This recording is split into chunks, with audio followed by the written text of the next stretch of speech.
Let's talk with the CEO of Richards Bay Industrial Development Zone, Phumelele Motsoahae. Good morning. Welcome to Morning Live. Morning. Thank you very much. I'm delighted to be on Morning Live. All right, let's talk about today's activities and what we can look forward to and your involvement in this. Our involvement is primarily as a sponsor, but a key resident of the Richards Bay landscape. We operate and run the Richards Bay Industrial Development Zone. It's one of the 4 industrial development zones that were established in 2002. And what we are about is about bringing industrialization to the area of Richards Bay. And evidently, part of that program entails a strong interface and a collaboration with the Port Authority, with Transnet, in terms of interfaces that are providing in terms of enhancing logistics, in terms of also bringing a lot of job opportunities that are to be created by the industrial program that is spearheaded in this general area. Why was there no hesitation on your side to come on board? Why was this an attractive event to be part of? It's a significant and a profound opportunity for us because it's a reinforcement of a commitment that we would like to share with Transnet. It's a key partner. Here we are a close-knit community in Richards Bay from an IDZ point of view, from Transnet point of view, from municipalities both at a local level as well as a district level, but also importantly with collaboration that we invariably have reinforced with the business fraternity. So it was important for us to see ourselves in the partnership and also the reinforcement of that commitment by way of giving monetary value to the festival. The festival affords also an opportunity for the broader community to start having an interaction with the port area, with the land and water interface opportunities, and for people to start understanding what the port is about, because the port in itself is the very basis and the genesis of what Richards Bay is about. This area here possesses phenomenal opportunities in terms of what it can yield in terms of economic growth opportunities for the Richards Bay area. And as the IDZ, we feel that participating in this opportunity gives us significant opportunities of being able to elevate the profile of Richards Bay and enhance the landscape of this general area.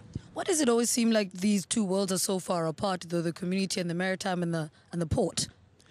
That may be the perception. There's been a lot of community support programs that we have undertaken, and there's still more that can still be done in terms of bringing communities to start interacting, particularly with economic development opportunities, and primarily about the port. The port in itself is a landscape that really gives us an opportunity or a window into the rest of the world. We see a lot of the shipping activities that happen here. We see a lot of economic development opportunities that occur around us, but specifically coming into the IDZ, we want to be able to break that myth that it becomes difficult to interface with the industrialization programs, and therefore the relevance of the IDZ is such that we want an IDZ that is relevant to the communities in which it exists. And in that particular context, we have profiled key market segment areas, and those are fundamentally around metals beneficiation, around agro-processing, where we are able to harness agricultural harvest and then be able to transit it through the Port of Richards Bay and then dispatch it to different markets around the world where there's food insecurity, and also around technology. The establishment of technoparks. We are aware that the Honorable Premier Senzo Mchunu announced 4 technoparks in the province of KwaZulu-Natal, and one of those is going to be located in Richards Bay, and we're stewarding that opportunity in locating the technopark to be located here. Another significant category of opportunities is really around the renewable energy space. We are spearheading and stewarding key opportunities, particularly around gas to power, solar, wind, for those to be appropriated and located in the Richards Bay area. And one is also delighted to say we have forged a very strong partnership with the municipality, and that's really given a strong demonstrable evidence of a coexistence in which that collaboration is then being able to elevate us to the next level of economic development. And, you know, have you given yourself timelines of achieving all these projects? It's all good and well that you're planning to do this, that, but what are the timelines that have been put in place? When, as you CEO, what would you like to see, after your tenure? Certainly. we start on the basis that we have a long-term plan that has been approved by the board of directors, and that long-term plan is evidenced largely by their 50-year master plan. So in terms of having a long-term projection outlook in terms of what's to be in the Richards Bay IDZ, all of that is encapsulated in the 50-year master plan that has been also endorsed by the provincial cabinet. Beyond that, it's segmented into 10-year business planning periods, but specifically we've got 5-year horizons. And within the 5-year horizons, there's specific strategic achievements that need to be undertaken. And those entail largely the key sectors that I'm talking about, around metals beneficiation, where we're looking at optimizing opportunities around bringing in downstream metals beneficiation in the aluminium, titanium, and steel market sector. We're also looking at activating a lot of the agro-processing opportunities, and fundamentally the renewable energy space, the techno parks as I've referred to. And those are the opportunities that we would like in the next 5 years to be able to say we've been able to densify and optimize the opportunities around the estates that we operate, and we've also been able to create a linkage between the industrial development zone together with the port, but also with the broader industrialization and bringing bigger businesses and enterprises to come and locate in the IDZ. Let's talk about those industries. How important is it that you work together and they understand what the vision of the IDZ is?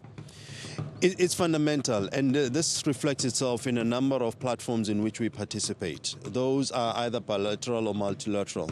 The bilateral ones are fundamentally monthly engagements that we have with the municipality, but also there's platforms around which the corporate leadership in Richards Bay engages on a quarterly basis, where we share common ideas, and those could be around having strategic direction in which Richards Bay needs to undertake, or addressing issues such as regulatory approvals, in able to streamline those with the execution of projects, or undertaking community projects, or dealing with risk management. So there's a spectrum of issues that we invariably have to convey strongly in the messaging that we want to convey as a part of an ongoing narrative about what the Richards Bay IDZ undertakes.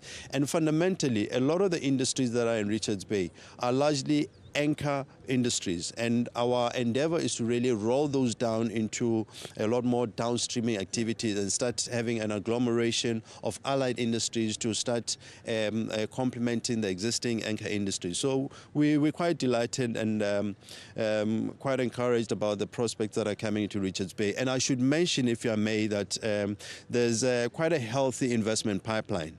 The investment pipeline is really against on the backdrop of a number of principles that have already come on stream.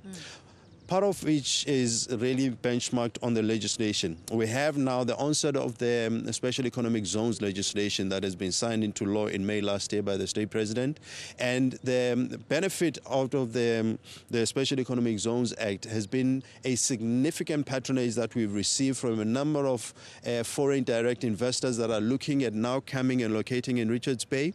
And consequently, what we've observed is that in terms of our investment pipeline, we've got an investment pipeline of in order and exceeding 100 billion rands, and it's quite diverse. And also in terms of the diversity of industries that are coming, they are from different countries, from Spain, from China, from the USA, even locally here from South Africa. All right, I have to cut you short, but thank you so much for spending the morning with us. Phumelele Motsoahae is the CEO of Richards Bay Industrial Development Zone, giving us, a clear picture of what the organization actually does and their involvement in the Richards Bay Port Festival. Let's take a break.